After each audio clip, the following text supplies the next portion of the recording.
लोग ये ख्याल किए हुए हैं कि सिर्फ ये कहने से कि हम ईमान ले आए छोड़ दिए जाएंगे और इनकी आजमाइश नहीं की जाएगी। और जो लोग इनसे पहले हो चुके हैं हमने उनको भी आजमाया था और इनको भी आजमाएंगे।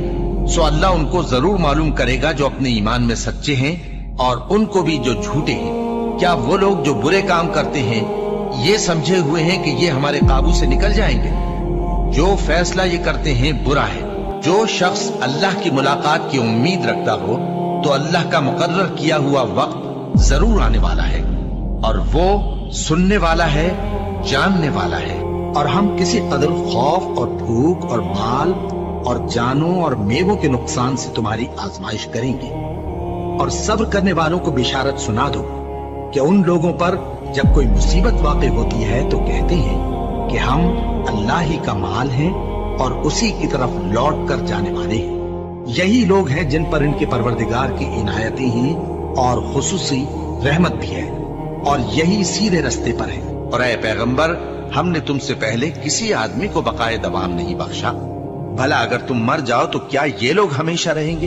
हर शख्स को मौत का मजा चखना है और हम तुम लोगों को सख्ती और आसूदगी में आजमाइश के तौर पर मुब्तला करते हैं और तुम हमारी तरफ ही लौट कर आओगे। कोई मुसीबत जमीन में और खुद तुम पर नहीं पड़ती मगर पेशतर इसके कि हम उसको पैदा करें एक किताब में लिखी हुई होती है और ये काम अल्लाह को आसान है, ताकि जो फायदा तुम्हें हासिल न हो सका उसका गम न खाया करो और जो तुमको उसने दिया हो उस पर इतराया न करो।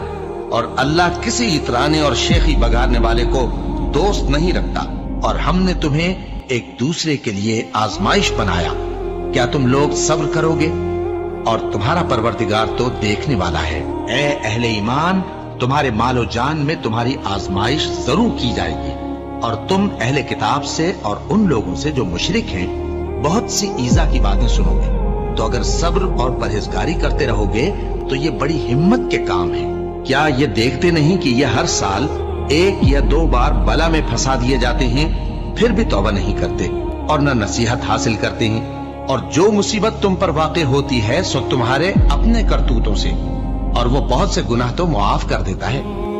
और तुम जमीन में अल्लाह को आजिज नहीं कर सकते और अल्लाह के सिवा न तुम्हारा कोई दोस्त है और न मददगार। क्या तुम ये ख्याल करते हो कि यूं ही बहिश्त में दाखिल हो जाओगे और अभी तुमको पहले लोगों की सी मुश्किलें तो पेश आई ही नहीं?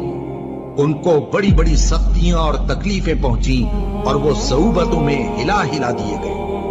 यहाँ तक कि पैगंबर और मोमिन लोग जो उनके साथ थे सब पुकार उठे कि कब अल्लाह की मदद आएगी। देखो, अल्लाह की मदद अनकरीब आया जाती है। अल्लाह किसी शख्स को उसकी ताकत से ज्यादा का जिम्मेदार नहीं बनाता।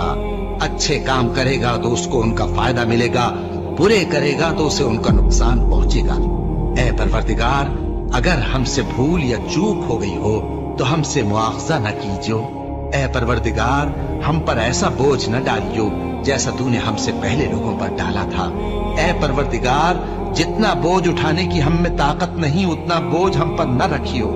और ऐ परवरदिगार, हमारे गुनाहों से दरगुजर कर और हमें बख्श दे और हम पर रहम फरमा। तू ही हमारा मददगार है, सो हमको काफिरों पर गालिब कर।